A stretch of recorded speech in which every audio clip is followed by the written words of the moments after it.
Good evening and welcome to the third Bikur Cholim of Dallas Gala.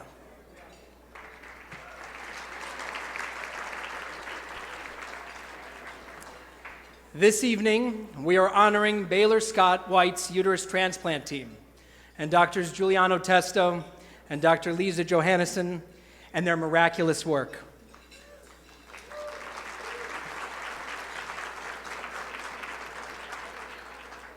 Before we get started with the evening, I would like to thank Sarah Heimowitz and her incredible work in putting this evening together.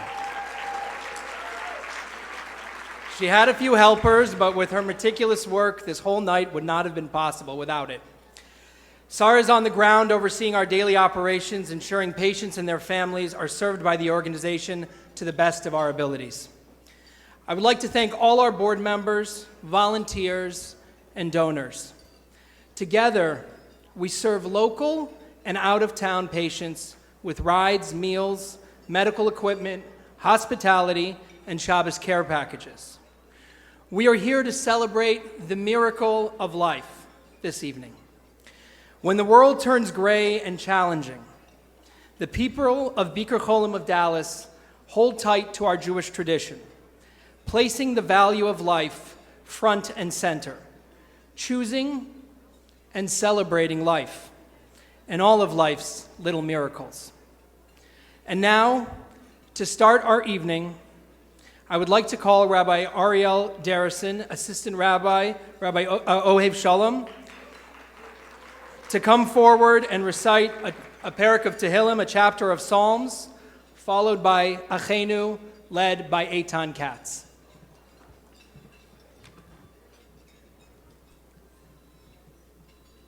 As freed hostage Agam Berger said and wrote on a dry erase board moments after crossing the Gaza border, B'derech emuna bacharti, u'b'derech emuna shafti.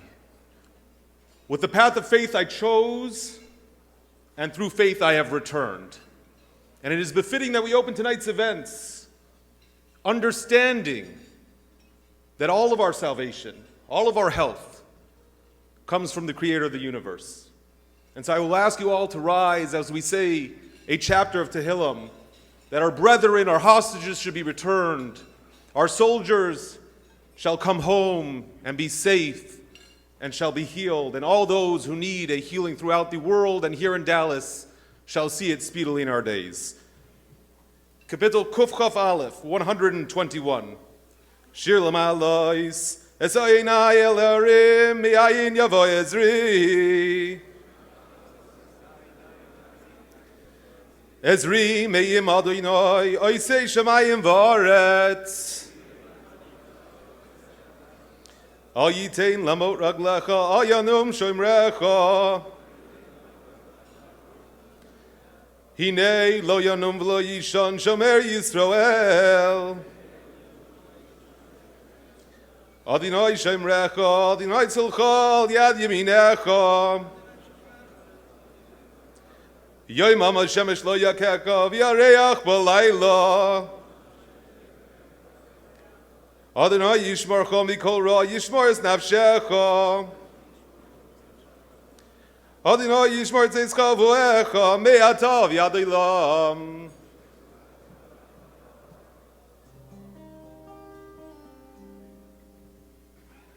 You may be seated.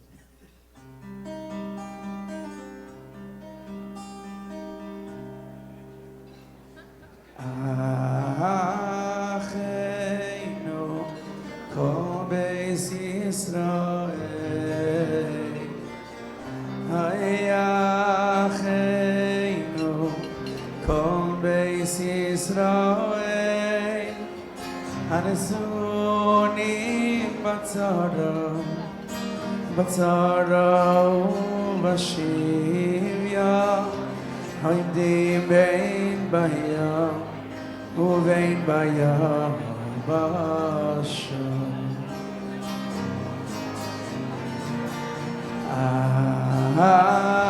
Achenu kol beis Yisrael, Achenu Beis Yisrael Hanesunim Batzara Bashivya Hayimdim Bein Bayam Uvein Bayam Basham Hayamakoim Yerachem Yerachem Aleim Yoitziim Mitzara Lidbacham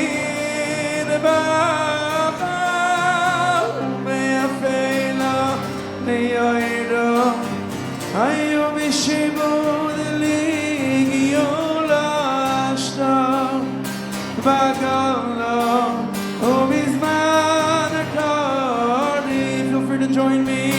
Hamakoim, Yerachem, Yerachem Aleim, Yoitziim Mitzara, Lidbacham, Me'afela, Ne'yoido.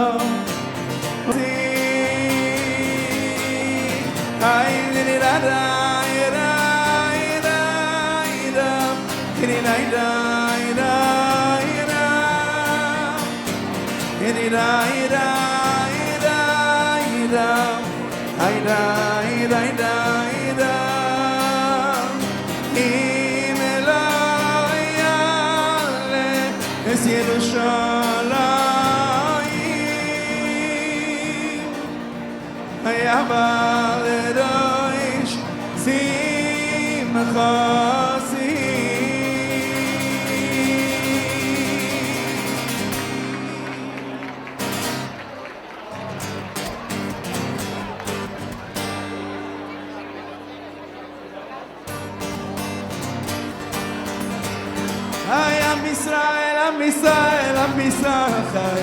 Am Israel, Am Israel, Am Israel Chai. Am Israel, Am Israel, Am Israel Chai. Am Israel, Am Israel, Am Israel Chai. La la la la la la la la. V'shamna shir shir chadash. Hovina na'ale. V'shamna shir shir chadash. Hayom Yenana, Hayna,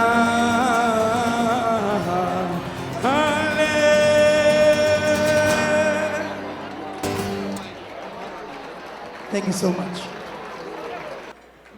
Wow, Eitan, that's just beautiful. We are privileged to live in a city that has the first transplant program in the world to offer uterus transplants here at Baylor University Medical Center. They have an extraordinary team of doctors, nurses, and other medical staff, and we are honored that the president of Baylor is here along with 30 of his colleagues to celebrate this wonderful work of partnering with God to create miracles. Bikur Cholim of Dallas also partners with Bonei Olam and A Time, wonderful organizations involved in helping with infertility. We have a special group of volunteers, both men and women, who volunteer their time to be the mashgiach, or observer, on all the procedures throughout the process. They are in the labs and storage facilities to ensure proper Jewish hashgacha is taking place. Please turn your attention to the screens to celebrate the miracle of life.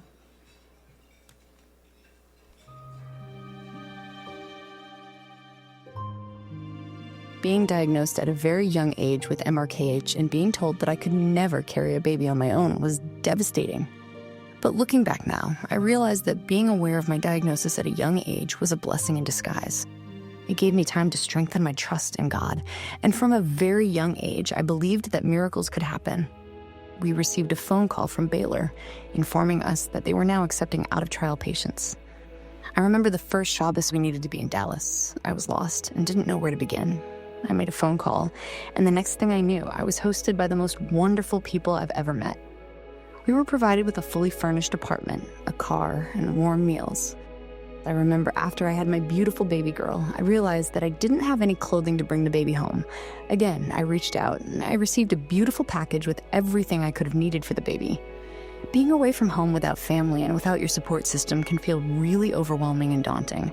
But with Bikur Cholim at my side, I have wonderful, beautiful memories to look back on. Family is the building block of community. It is our continuity. That is why our foremothers who didn't have children so desperately desired to and prayed so hard that they should be able to be blessed with children. It was about passing on their legacy and passing on their heritage to their children. At the tender age of 16, I was told the devastating news that I won't be able to carry a child on my own. I met and married my most wonderful husband, and a couple of years later, it was time for us to begin our journey. We had heard such great things about the wonderful team at Baylor that we knew right away this was definitely a team that we wanted to use. I remember how lost we felt, not knowing how we'd manage with all the logistics in this unfamiliar place. Bikur Cholim stepped right in and assured us that they have a place for us to stay, and I shouldn't have to worry about bringing anything along. It's evident how much thought and care has gone into making this apartment as cozy and comfortable as possible. Unbelievably, they also provided us with a car, which was the best thing ever. It enabled us to conveniently drive back and forth to each of my appointments, and every time we needed to go out. And once again, they provided us with warm, nourishing meals throughout my hospital stay and beyond. Baruch Hashem, I gave birth to a beautiful baby boy. It's still hard to believe that he's actually mine, and every time I cradle my newborn, I cannot stop thanking Hashem for this incredible miracle. One of the things that's most special about Baylor University Medical Center is that we are a national and international leader in solid organ transplant. And uterine transplant was pioneered here by Dr. Giuliano Testa and Dr. Lisa Johannesson. And it has been incredible to give women that otherwise might not have the opportunity to deliver their own baby is a real privilege to be associated with in a small way. You know, coming to a hospital can be a scary and anxious event for anyone. That is magnified tenfold when maybe you can't speak the same language, or maybe your cultural needs are different. And so when a volunteer from Bikur Cholim walks in, that look from the patient of I've been seen for who I am, just the smile that comes across their face, it makes me happy. I feel like we are finally truly meeting the needs of our Jewish patients. Working alongside Bikur Cholim has been very, very important for us. We have had a lot of Jewish women coming from Israel, from New York, from Canada. For them to come to a foreign place and have a surgery that's unknown to them and literally giving their life to us as a transplant team is stressful. And Bikur Cholim has really taken care of these women and made them feel like a part of a community here. And I can't stress the importance of that. It's been fantastic. With Bikur, the things became a little more familiar. All of a sudden, certain food is delivered. All of a sudden, certain color are recognized, certain silence are appreciated. It's beautiful, and it's making the less familiar more familiar. That allows you to heal in a better way, to go over the hurdles in a better way, to sustain the setbacks in a better way.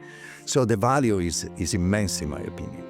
When a woman and her partner comes from another country or even from another city in the US to Dallas to go through this procedure, to feel part of a community that's something that's not so foreign to them is very, very important. So Bikur Cholim coming to them on Shabbat with care packages, even visiting them, helping them with Uber rides, transportation, all those things that seems trivial are really, really important to our patients, and it makes them feel safe and protected, even if they're far away from home.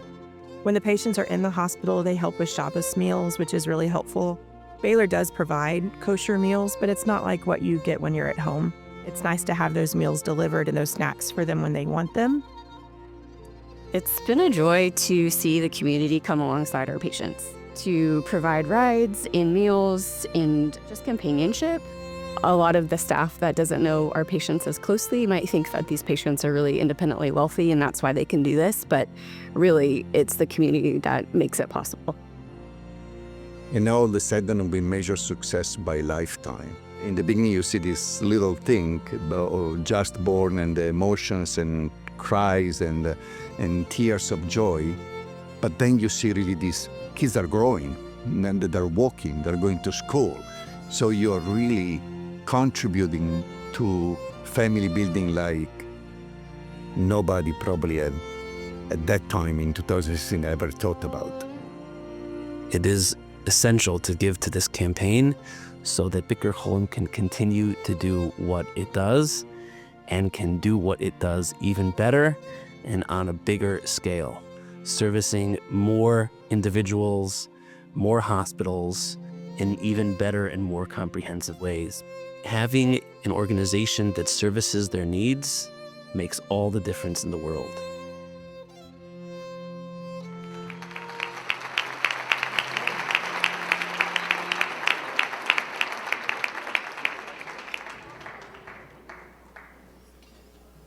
Tonight, you are each charged with a sacred task: to help publicize a miracle, and in doing so, help bring more life into this world. For women with absolute uterine factor infertility, the transplant program at Baylor University Medical Center, part of Baylor Scott and White Health, offers this life-changing moment by providing a solution to this type of infertility. This transplant program in Dallas is the only program in the United States to deliver babies using uteri from both living and deceased donors, and the first uterus transplant program in the nation to successfully deliver 2 babies from one transplanted uterus. Partnering with God, Dr. Giuliano Testo and Dr. Lisa Johannesson, they both recognized Dr. Testo by Time Magazine and author of numerous publications, and Dr. Johannesson, a pivotal part of the world-pioneering first clinical human trial of this procedure in Sweden, resulting in the first birth of this type in the world, are here in Dallas, Texas. We have a miracle in our midst, and we come together tonight to honor them and their pioneering work. I'd like to call up Drs. Giuliano Testo and Dr. Lisa Johannesson to accept tonight's honorary award from Bikur Cholim of Dallas.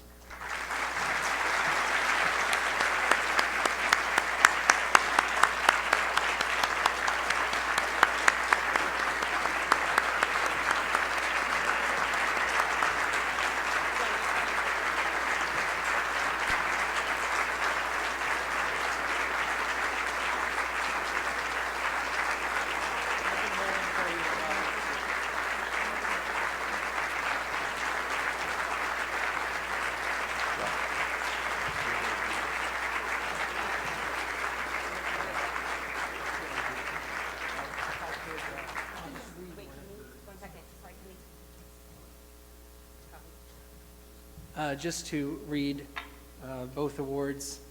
This award is presented to Dr. Giuliano Testo in recognition of the daily miracles you perform at Baylor University Medical Center, partnering with our Creator in the creation of life and bringing hope and happiness to many. Your mission is an inspiration to us all, and the Jewish community worldwide is forever indebted to your work. Thank you.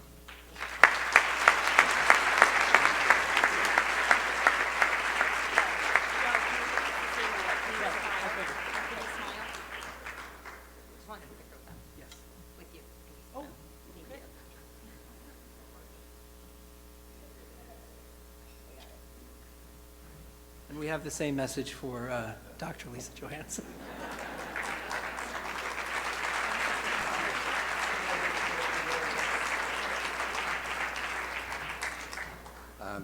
I speak on behalf, of course, of Lisa Johannesson and the Baylor team. It started as a clinical adventure, and now it's a reality that we can offer a chance of normalcy, of family building to so many women around the world. And it's been for us a blessing to be able to encounter your community, get to know your community better. I'm very proud of the way that Baylor responded to the needs. Sometimes you think there cannot be anything more different than this community and the community we live every day. Within realities, there are so many commonalities. And in different times and difficult times, the two communities and Bikur Cholim was unbelievable in really partnering with us and making sure that we deliver the best care possible. I'm extremely proud of this achievement. With Lisa, we will continue our work. This work is made tonight more, I don't know, it's closer to my heart than ever was, and I really thank you all and the organization for awarding this beautiful prize to us. Thank you so much.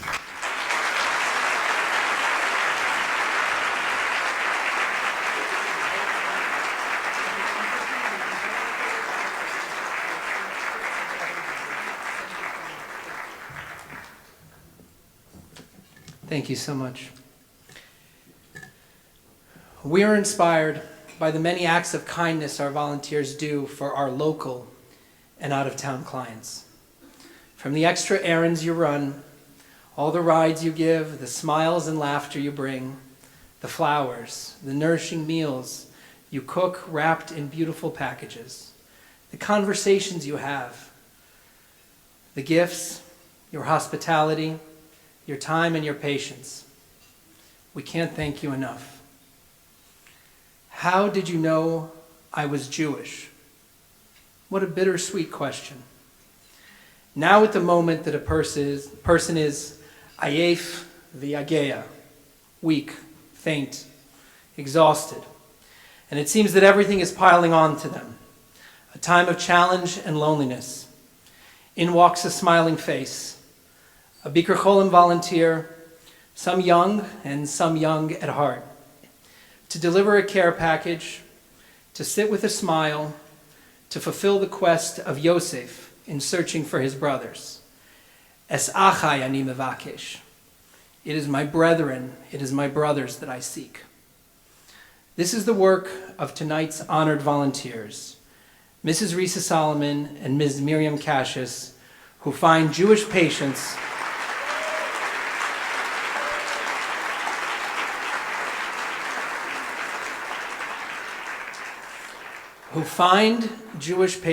in Baylor and provide moments of comfort. Please come forward and accept this token of our appreciation.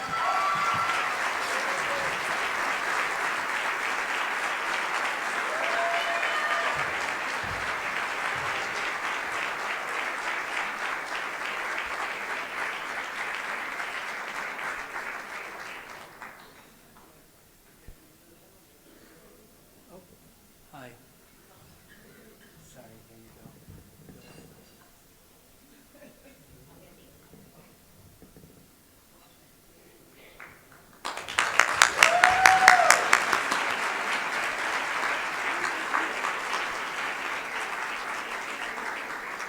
Thank you again. Finally, I'd like to call up Rabbi Aryeh Feigenbaum, Rabbi of Or HaTorah, to introduce tonight's final award, followed by dinner. Good evening. Before I announce this final award, just want to give a shout out to the Ravitskis and the Heimwitzes for everything that they do on behalf of Bikur Cholim.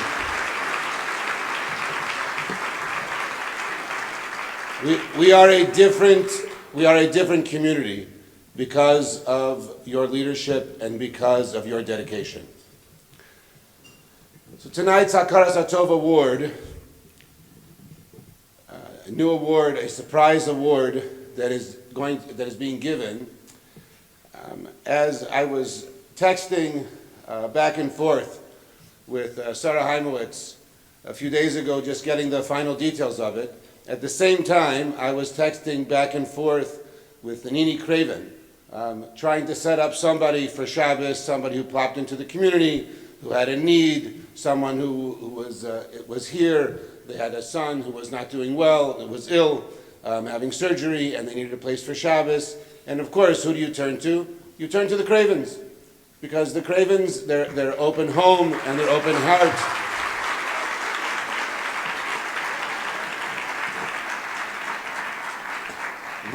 The caring that they have, the number of families that they host and make part of their family.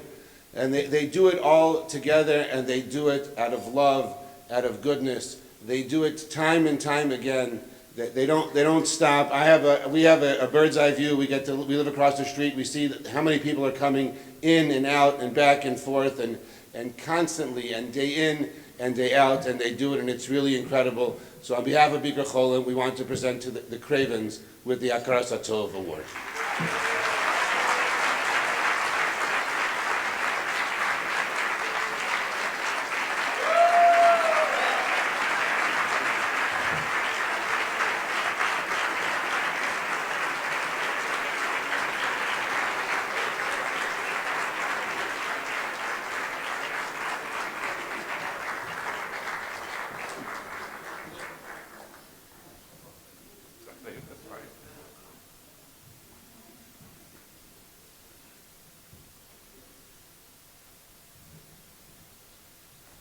It says the Akaras HaTov Award is presented to Yoshua Nini Craven in recognition of your inspiring dedication to the needs of our Jewish community.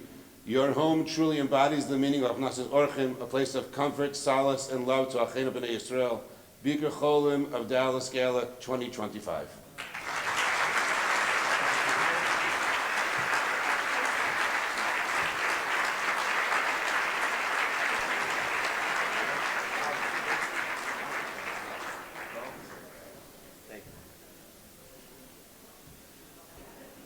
And would you look at that, we're ahead of schedule.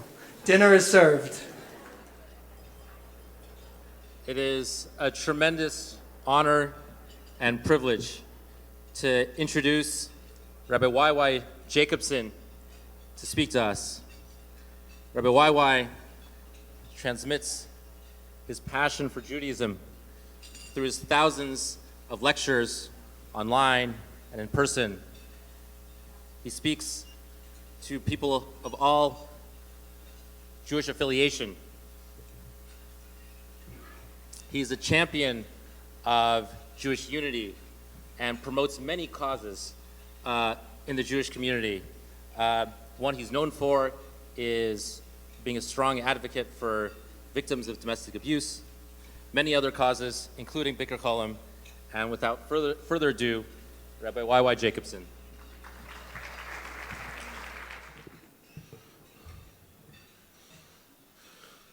I do have to tell you that I am extremely, extremely impressed. When I asked last week, what time am I on? They told me approximately 8:20, 8:30. I come from New York. When I ask, what time am I on? They tell me approximately 8:20, 8:30. I know that I can show up at the dinner 10:45. And I still probably have to wait an hour or two before all the rabbis get out of their system everything that they wanted to share to the congregation for the last few years, but everybody was schluffing. So they finally have the dinner and a captive audience. And between the honorees and the speakers and the this, if I get out before midnight, it's miraculous. Here I am, it's not even 8:20. We need a transplant, talking about transplants, forgive me, of these dinners. And also, how is everybody so quiet at a Jewish dinner when somebody is talking? One of two options. Either you need to convert, or there's something about the Dallas energy that turns.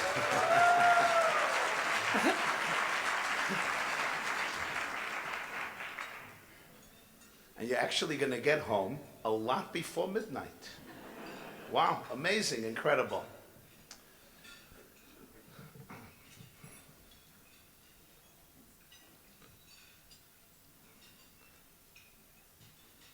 There was a Jewish history teacher who gets up in front of his class teenagers. And he says, boys and girls, I want to ask you an important question. Who was the author and the date of the following declaration? Ask not what your country can do for you. Ask what you can do for your country. Very good. All the students shrugged their shoulders in ignorance. Nobody knew. One boy from Japan. He came from Tokyo to study in the States, and he says immediately, it was John Fitzgerald Kennedy, January 22nd, 1961.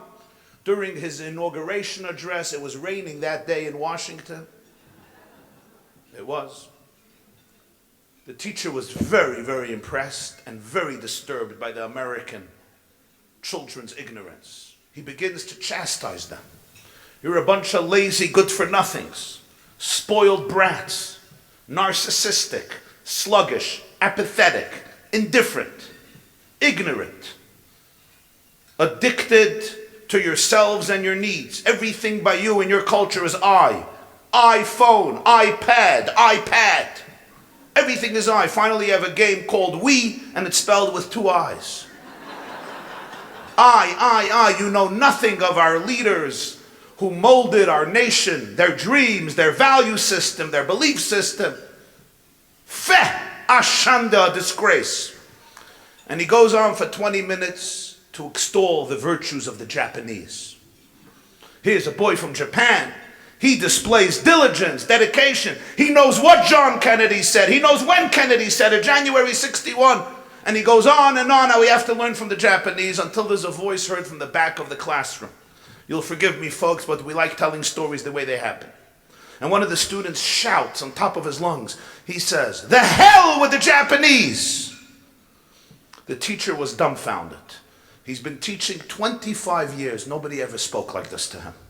The teacher yells, "Who said that?" And the student says, "Harry Truman, 1945.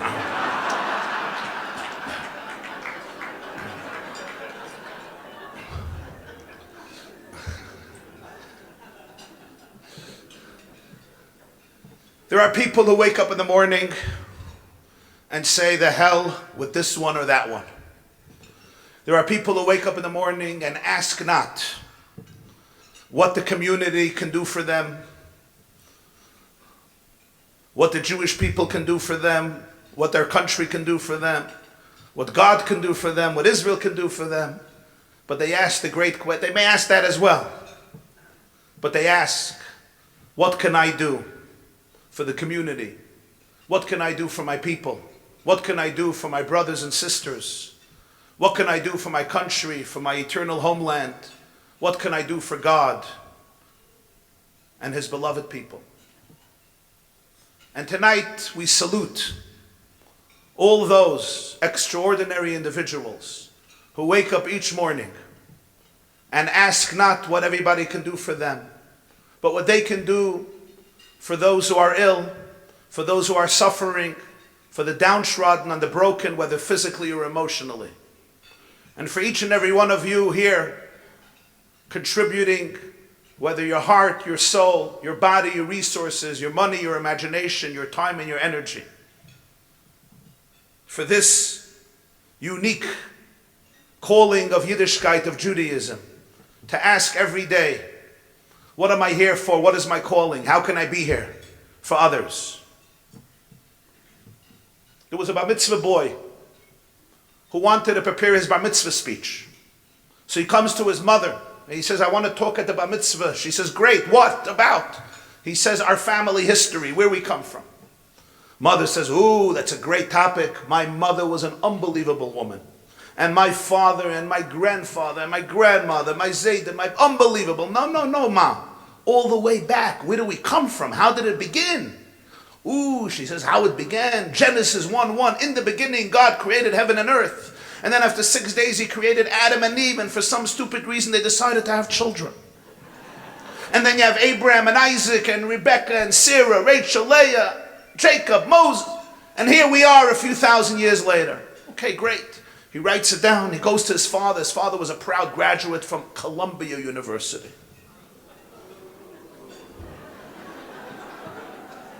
Don't worry, you ain't offending me. You could do it much louder, much louder, much louder. They shouldn't lose 400 million, they should lose 400 billion forever. They should close down. Universities that don't know the difference between Hitler and Churchill, between Hamas and Israel, should be closed down.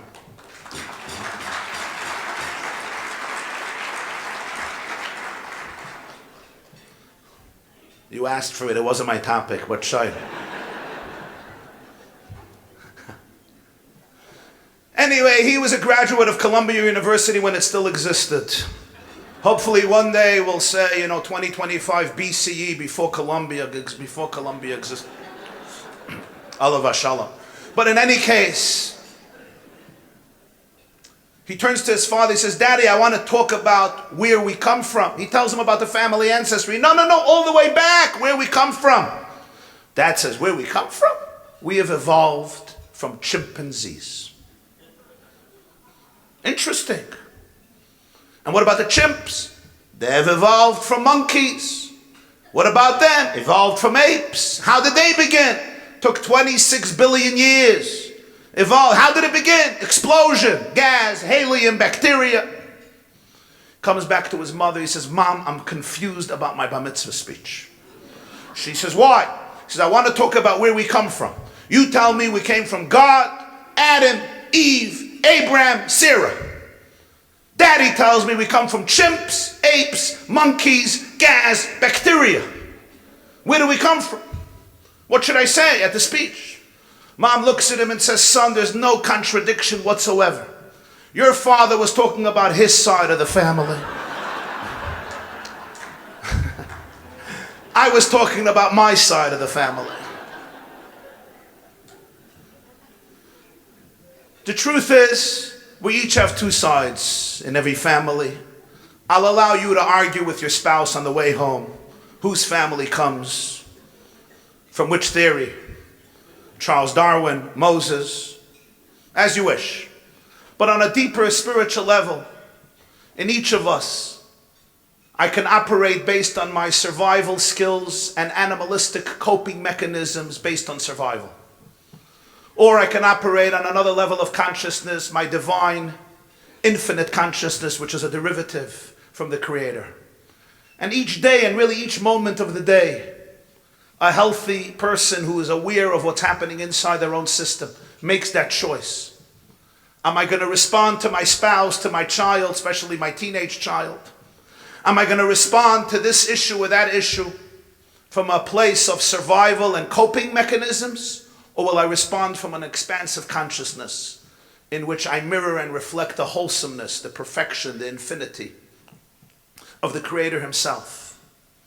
There was a girl at a beach in California, and as the tide was retreating, the beach was spitting out, as it often does, many starfish.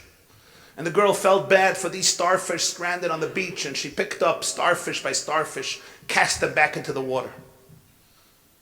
And finally, an old cynic comes over to the girl and says, you little foolish, stupid girl, you're senseless.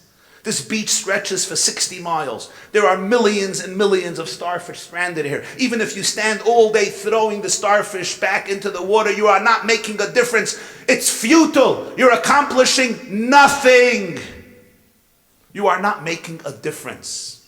The little girl looks up at this old cynic, picks up one little starfish, and as she throws it back into the water, she says, for this one, I made all the difference.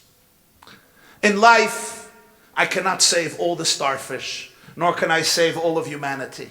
But there is that one person, that one young boy or girl, that one teenager, that one struggling teen, or young man or woman, or senior citizen, or anyone, for whom you can make all the difference. And as the Talmud says, you preserve one life, you preserve the world, and you destroyed one life, you destroyed a world. And that's really what defines one of the great ethical principles of Judaism, and what made our people obsessed with life and allergic to hatred and death that we still see so rampantly, especially the last year and a half. I once read an interview, I think it was the New Yorker or the New York, with a fellow, a doctor. His name was Dr. Jerome Mattei. a forensic psychologist working with the police department in San Francisco. And after many years of working with the police department, they interviewed him. This was a number of years ago before his passing. And they asked him what his job was, and he explained that whenever there was a suicide in San Francisco, he was sent down by the police department as a forensic psychologist to ensure there was no foul play. And the interviewer, a smart interviewer, said, was there ever an event that shocked you and really made you rethink things? And he says, unfortunately, when you're doing this work day in, day out, you become somewhat dull. You become indifferent. It's the way it is. Was there ever an event that really triggered you deeply? He said, once. What happened?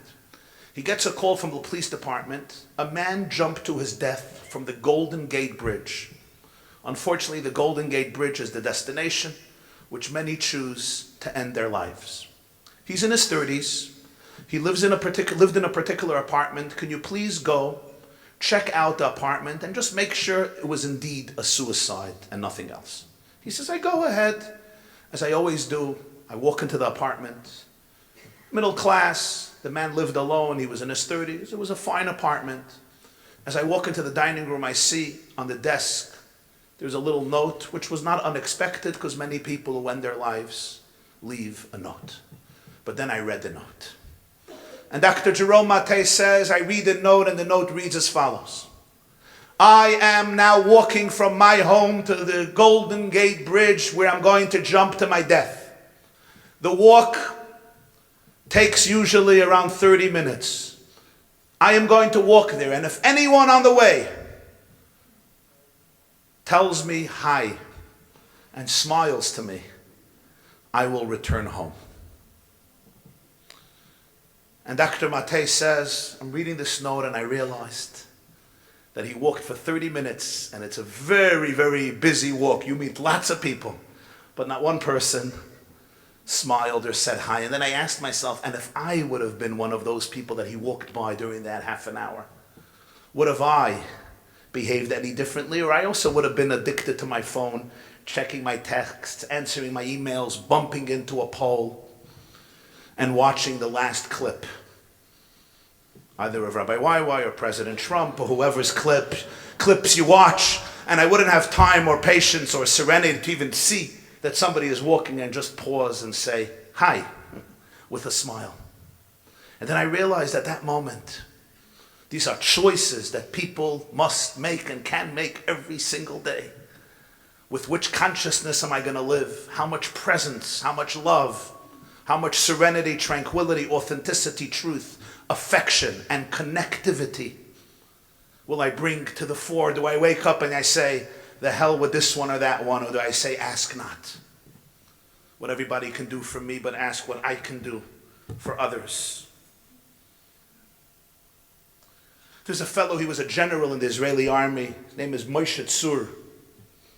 And in the army, he became closer to Judaism. He grew up in a secular Jewish family, but he became closer to Judaism. He was extremely successful. And when he left the army, he decided, like a good Jew, it's time to go into business. And he moved to America for a little while to try his luck here, to try to build up his career. And he told this story, this was the mid-70s. And he said he went to visit the Lubavitcher Rebbe of blessed memory in Brooklyn. And the Rebbe noticed that he's a man of ambition and creativity with a lot of skill. And he turns to him and he says, Reb Moshe, I think a man like you could be such an asset to the Jewish community. We desperately need leadership. We need ambitious people. We need creativity. We need people who think out of the box. We are struggling with so many challenges that face our community and all the demographics. We need leaders who can be bold and decisive and not afraid to take positions. And he looks at the Lubavitcher Rebbe and he says, I know I did my years of service. Now, Masai Ese Anoichi Lebeiti, now I want to just make some money and live life for myself. How do you respond to wrong thing to tell the Lubavitcher Rebbe? Wrong man. Reb Moshe said, I regretted it. He looks at me and with his piercing, beautiful blue eyes, he says, interesting, but I have a question. In Judaism, which side do we appreciate more, the right side or the left? It's a no-brainer. The right, Yad Yamin, the right arm, the graceful, chesed, grace. Chesed ro Yamin, the Zohar says. She says, I have a question. Which side pumps our blood responsible for all the oxygen and nutrients going to every single cell in the body? The right ventricle or the left ventricle? He says, the left ventricle. He says, why did God make that such a significant organ on which depends the entire circulatory system, without it we can't live, is on the left side, not on the right side? I don't know, ask God. He said, I'm asking you, why do you think? He said, I was wise enough to know I really don't know these things. I don't know, it's on the right. The Rebbe looked at him and said, I'll tell you why. Because the function of a heart is to experience the heartbeat of the person standing in front of it. And if the function of my heart is to experience the heartbeat of you standing right in front of me, that's what it means to have a healthy heart. And then it means that my heart is really on the right side, because when you're facing me and my heart is experiencing you, you're on the right side. So my heart on the left is on your right, because a healthy heart feels the heartbeat of another. We come in life to feel the heartbeat of another. Reb Moshe, you can feel the heartbeat of another. Do something. Today he built almost 20 institutions, almost 20 institutions for Judaism in the land of Israel. It touched him. Bikur Cholim is that heart. It's feeling, experiencing the heartbeat of that other. The Talmud asks a funny question. What happens if somebody has two heads? Which head do you put on tefillin? Tractate Menachot. So Tosfos says, is this a theoretical question? He says, no, there's a story in the Midrash that a kid had two heads and the father died and the family got into a fight. What would be the fight? The boy who had two heads said, I get a double portion of the inheritance. You see, they had real estate downtown Dallas. I want a double portion. I have two heads. They came to Solomon. No, what do you do? So Solomon blindfolded one of the heads. He poured hot cholent on the other one. And he said as follows, if the head that's blindfolded screams, it means it's one person. If it doesn't scream, it means it's two people, and he gets a double portion of the inheritance. He poured the hot cholent on one head. He didn't scream. I'm sorry, he did scream. He said, it's one person. Go home, you get one portion. What a strange story. I don't know if it was cholent or something else. There's a deep message. Rabbi Soloveitchik once said this. He said, what King Solomon was teaching as follows. We, the Jewish people, have many heads. We don't have one head. 3 Jews, 19 opinions. Jews are fighting within themselves all day.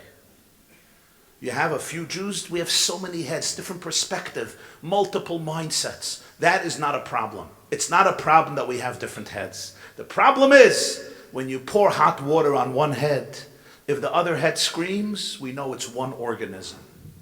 When the other head doesn't scream, then you have a tragedy. Then it means we don't feel that we're one organism.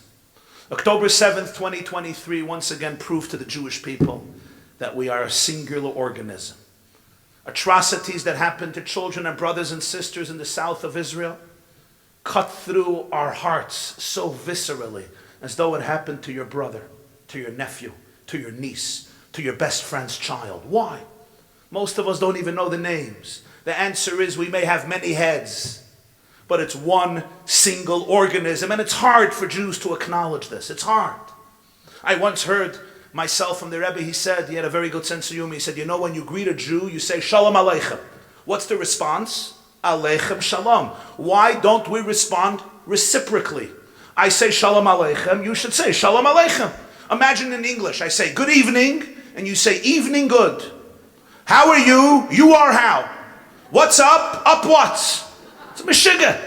But in Hebrew we do it all the time. Shalom Aleichem, no, Aleichem Shalom. Come on. The Rebbe said the reason is when two Jews meet, even before they begin the conversation, one of them greets you, Shalom Aleichem, the first thing is, you got it wrong. It's the exact opposite. It's not Shalom Aleichem, Haknish Kinshainik. That's ridiculous. It's absurd. Aleichem shalom. Once we have established that we have an argument, now hopefully we can enter a dialogue that is peaceful. Our good old friend Jackie Mason, Zichroina Livracha, who used to repeat many of my jokes, used to say when two Jews meet, if within 3 minutes they don't establish a family connection, one of them is not Jewish. Yeah, your mother-in-law's first cousin in a previous marriage is your sister, of course. Somehow we're related. I don't know how. We're related. And when I'm in Australia, they say, you're from New York? You must know my cousin. They live in New York. Of course I know your cousin. There's only 8 Jews living in New York. I mean, after the migration to Texas, maybe there's another few.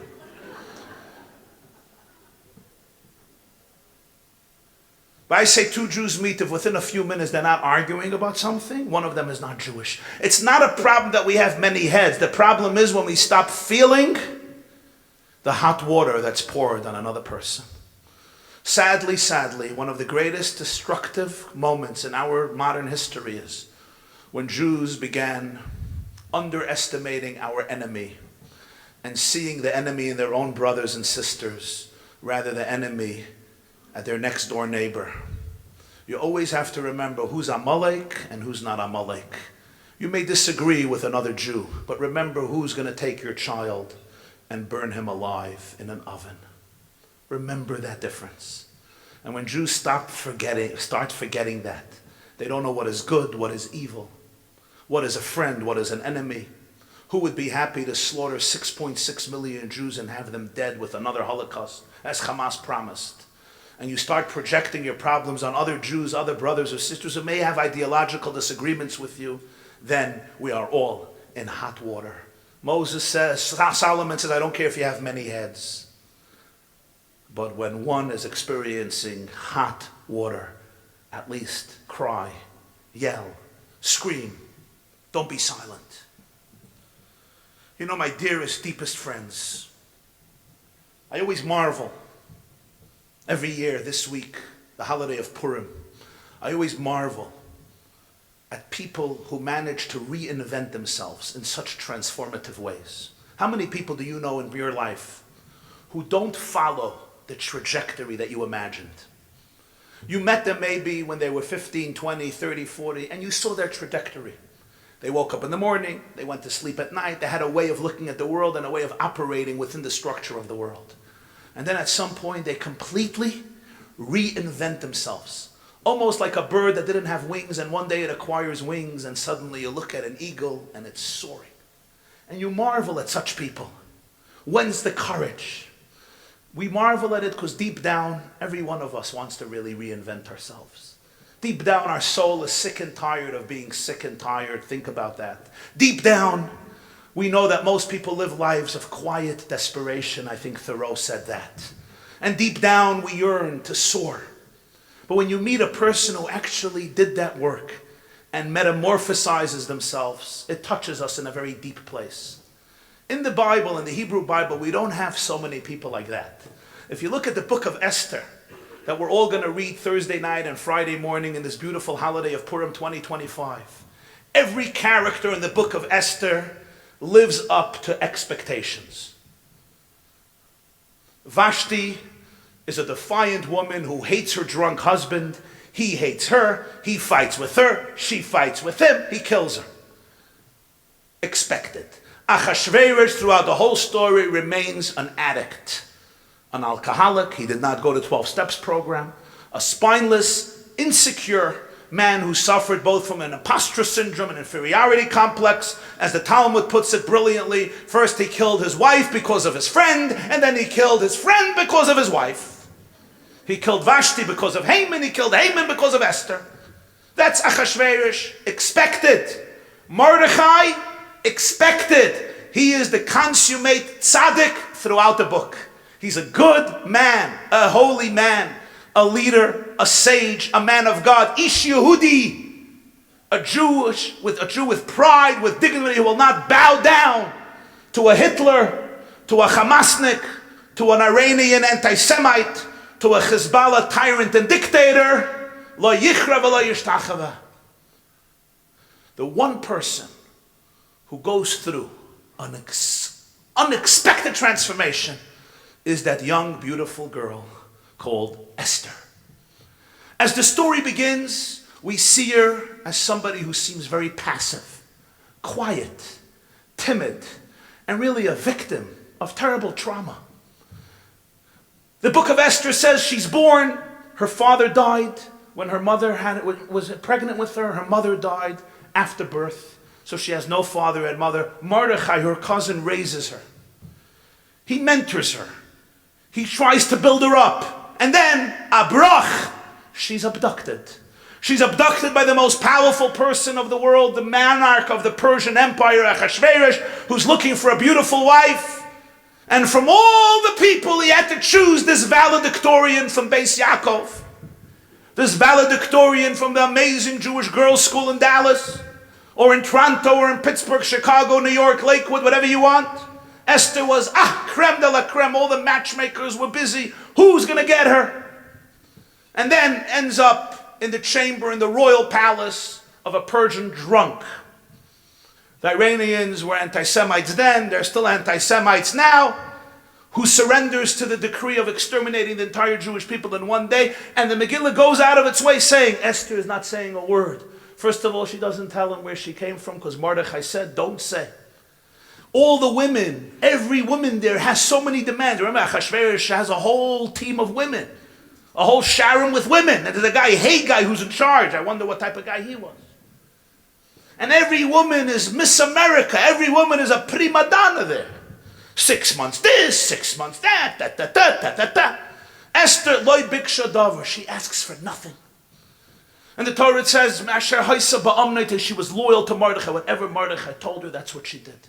We don't see her taking any initiative, any creativity, any bold action, and we can't blame her. She was born already into an orphan position, and now she was abducted. All she can do is try to survive. And when you're quiet, there's more chances to survive. You don't make a ruckus. And you hope, the wave will wash over. Suddenly, at the end of chapter 4 of the book of Esther, this silent, passive, timid, receptive, non-ambitious, and very loyal and obedient woman, suddenly, in a moment, becomes a revolutionary. She puts everybody in their place. Mordechai tells her, I want you to go to the king and convince him to nullify the decree. And she says, Mordechai, I can't. You don't know who I am. He's a crazy guy, my husband. You're walking without permission in Iran. He sends you out with a head shorter. I can't go in. And Mordechai says, if you're silent now, the Jews will be saved, but you will forfeit the opportunity. This is the reason you became a queen. Who knows if this is not the reason you became a queen? And suddenly when Esther hears that, for the first time, we start hearing her talk. And she starts telling Mordechai what to do. She becomes a classic Jewish woman. And at that point, she's telling everybody what to do.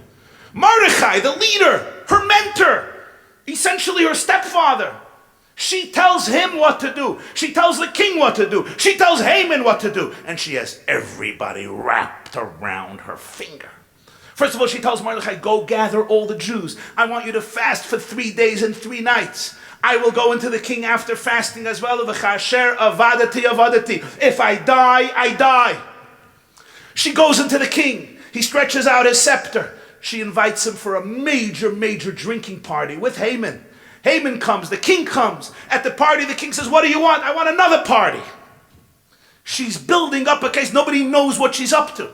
Nobody can imagine what she's up to. She's playing against Ahasuerus' insecurity and against Haman's ego. Nobody realizes how she's turning them against themselves. Ahasuerus' paranoia is being built up as he sees his queen is inviting another man to the party. What would you think if your husband says, I want an intimate party with you, but one more guy there?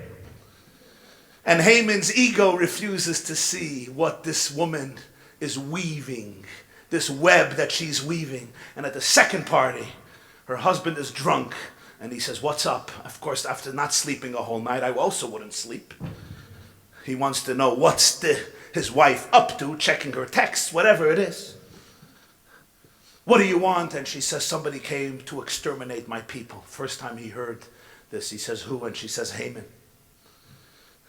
He runs out to the garden to get some air. Haman falls on her bed to ask for mercy. The king comes back and tells Haman those words, you're going to conquer the queen in my home. You're going to do this in my home in front of me. Boom, he's executed. From there, the story is transformed. Esther gets the king to change the decree. La Yehuda Ma'aseh, we have the miracle of Purim till this very day. And all the Hamasniks, there were 75,000 Hamasniks in the Persian Empire. They came to attack, and the Jews in self-defense killed them. All Esther's credit. The book is called today Megillat Esther, the book of Esther, not Mordechai. At this point, she takes the bull by its horns. She creates the narrative. She tells everybody what to do. She has a vision and a strategy for the Jews, for her husband, for Haman. She saves the day. The fact that we're sitting here tonight in Dallas, celebrating our identity as Jews, 2,500 years later is Esther's credit. And I want to ask a question. What transformed this girl? What happened? She didn't have 3 years to go to therapy in between, to work on her confidence and security. What happened? How did she reinvent herself? Friends, open your hearts. It was one line that Mordechai told her. And the moment she heard this in her kishkus, you know what kishkus means? The moment she absorbed this in her intestines, the game was over. Checkmate. Mordechai told her one sentence. He said, Mi yodeya im le'es kazoi sigat lamalchus. Who knows if this is not the reason you became a queen? What was he telling her? He was telling her, Esther, this world is not a place of random mutations. This world is orchestrated by providence. Why do you think God arranged that a girl, a beautiful Jewish girl, raised as an orphan, with such a bright Jewish future, planning to build a beautiful Jewish family, and be such a great spirit in our community, why did God have her abducted to become a queen of a Persian drunkard, spineless addict? Why, Esther? I don't know. Mi idea. Who knows? Who knows these things? Who understands the stories of people's lives? Nobody. But ask yourself, obviously there's something that you were chosen for. Esther, you're not a victim of Achashverosh. You're a shlucha of Hashem.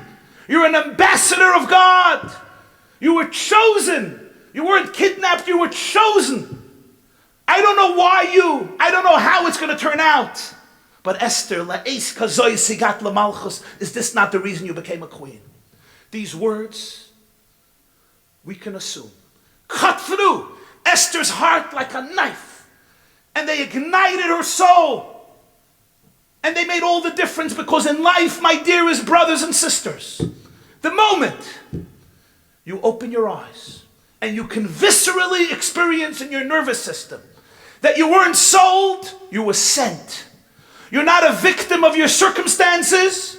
You're a shliach, you're a messenger, you're an ambassador of the creator of the world who sent your soul down to this home, to this community, who sent your soul through its unique journey, through its circumstances, struggles, trials, challenges, setbacks, downfalls, obstacles, and moments perhaps of profound anguish, misery, and pain.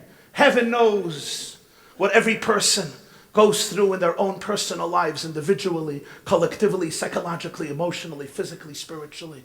And certainly more than 3 or 4 of you can relate to what I'm saying in a very deep and personal, intimate way. And Wolo says, mi idea, nobody knows these things. Nobody understands. Anyone who thinks they understand is either stupid or cruel or both, and usually clueless. But Mordechai is saying, I'm not here to understand. What I am here is, I want you to know, Esther, if you will be able to see who you really are, you will set the world on fire. The moment she experiences that, it wasn't intellect, it was an experience in her body, to be able to experience herself as a channel for God, Suddenly, she wasn't just an orphan. She wasn't just a kidnapped girl. She wasn't just a Nebuch case, an unfortunate case. She wasn't even somebody stuck in a crazy plot of an anti-Semite. Yes, those were all facts. You don't change these facts. But there was something else. There was an atomic fire ignited in her soul. Suddenly, she was an ambassador of the divine, an ambassador of truth, love, light, hope, salvation, authenticity. She knew she was on a mission, and she was ready to die for it. Kasher avadati avadati. She realized this is larger than everything, because this is the calling of my soul, a soul that existed before I was born, a soul that will exist after I die. I am the representation of the Creator in this world at that moment.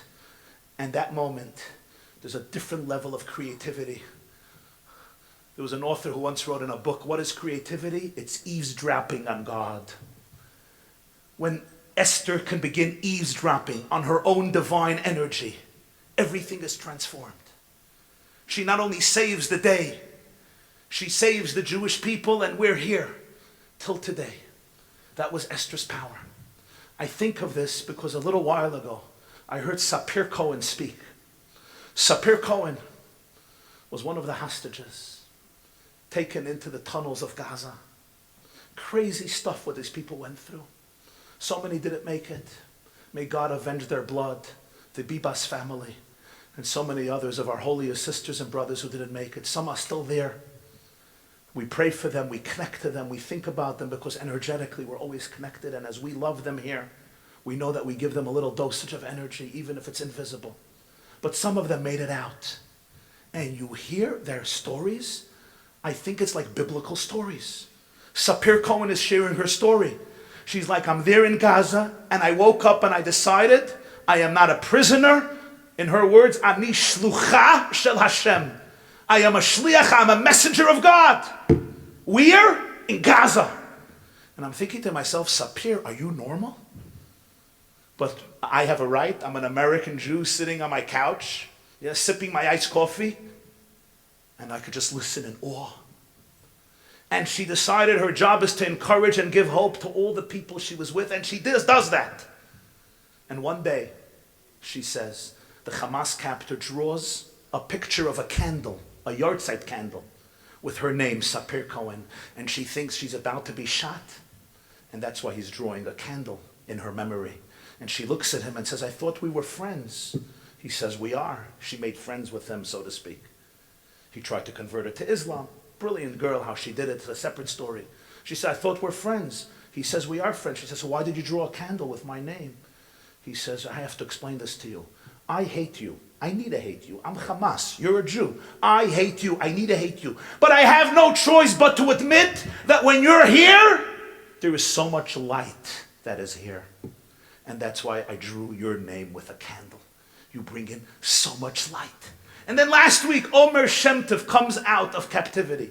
Omer Shem Tov. So many of these hostages found their God. They found their Judaism, not in synagogue. Not at the Western Wall. They found their God and their Judaism. It's hard even to say it. In the tunnels of Hamas. It's inexplicable. You see the power of a Jewish soul. You see the power of what truth is. King David says, I walk in the valley of the shadow of death and you're with me. Made Kiddush, fasted Yom Kippur, tried not to desecrate Shabbat. One man, a secular Jew, he saw on television one day in Tel Aviv somebody making a blessing on food. Borei mine mezonot, so anything he ate afterwards in Gaza, he made a blessing, Borei mine mezonot, even if he was drinking water. Wow, what the Barditchever would make with that. Omer Shem Tov last week, his father says, he was kept 505 days, much of the time in a tunnel himself, in solitary confinement, in a little cell with a flashlight, where the battery often went out, so he was in pitch dark. 1 year ago, there was a soldier fighting in Gaza, an Israeli soldier by the name of Yoel Elbaz. And he had a Jewish booklet with him in Gaza.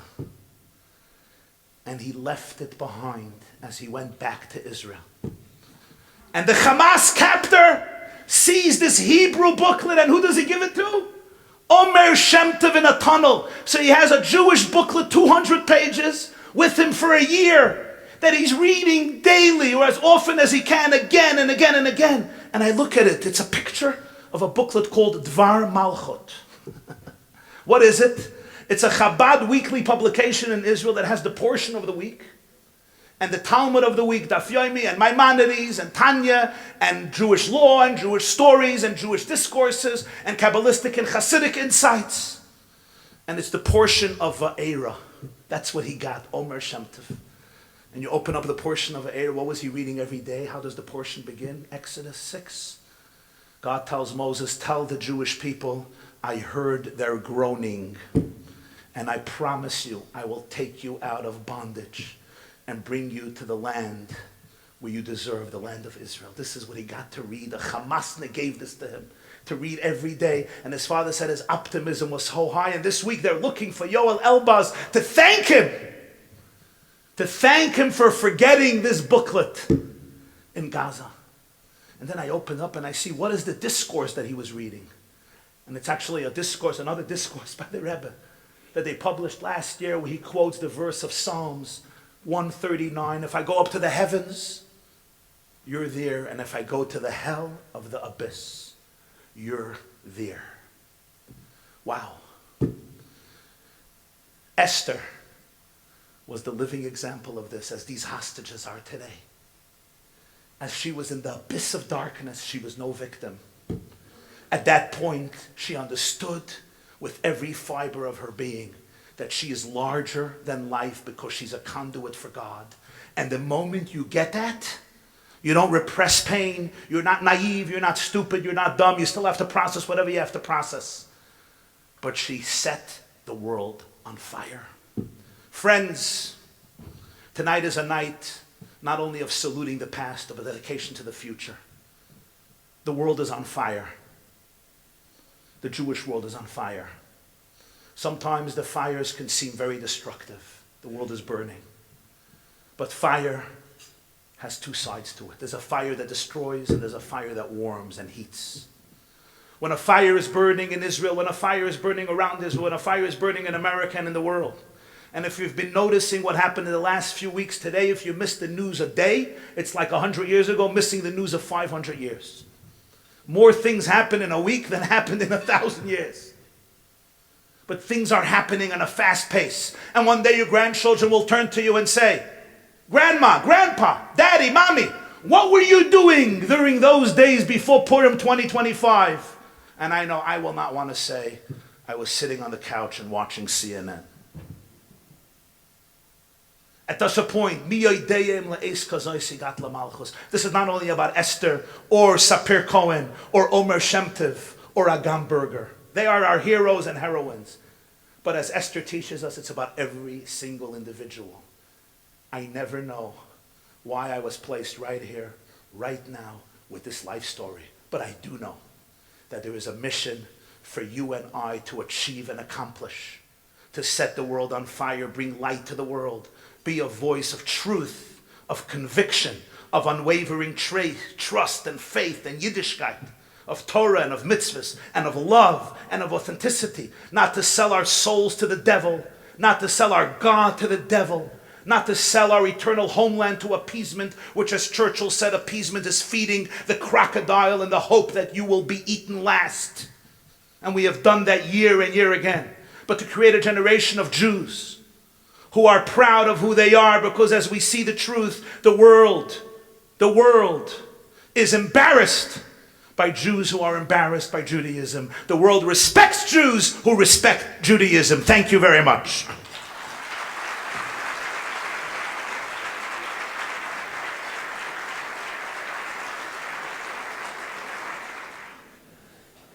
Thank you again for coming this evening. Please enjoy your dessert and the musical stylings of Eitan Katz. If you were moved, and like many of you were, by the wonderful work being done at Baylor Hospital, if you can help us in any way with our mission and our ability to help people who are coming to Dallas to seek service, to seek this medical care, but are also here in Dallas who need your help, whether it's rides, whether it's Shabbos meals, or if you can help financially, there is a QR code on your program, and you could support our work, the work of Bikur Cholim of Dallas, and help us celebrate and continue the miracle of life and life's little miracles. Thank you so much. And Eitan will join us in one moment. Thank you.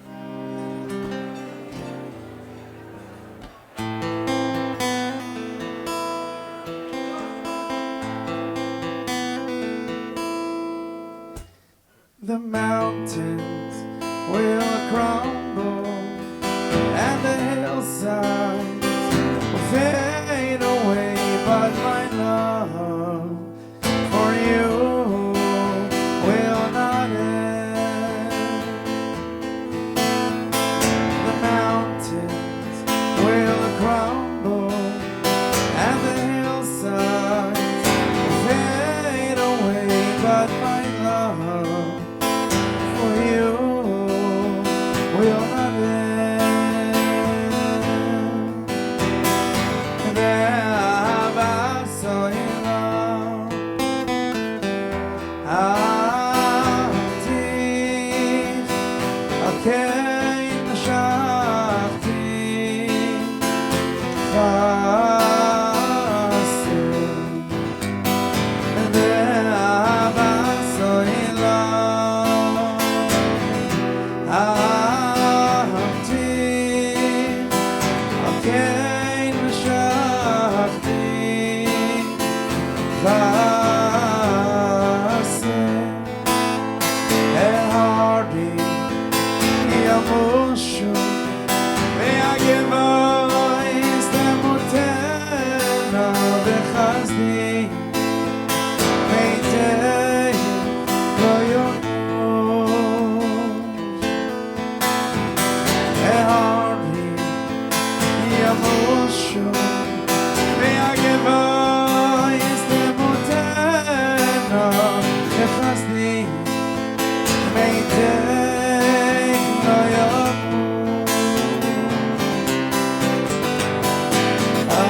everlasting love, I have loved you. For this I have drawn you with my everlasting love. I have loved you. For this I have drawn you with my love. The mountains will crumble and the hillside will fade away, but my love for you will not end.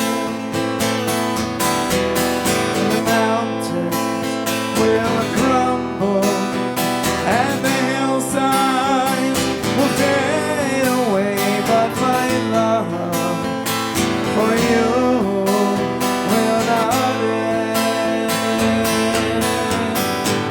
Adadaida, aida, adadaida, ididaida, ididadaida, ididaida, idadada. Adadaida, aida, adadaida, adadida, ididaida, ididaida, aida.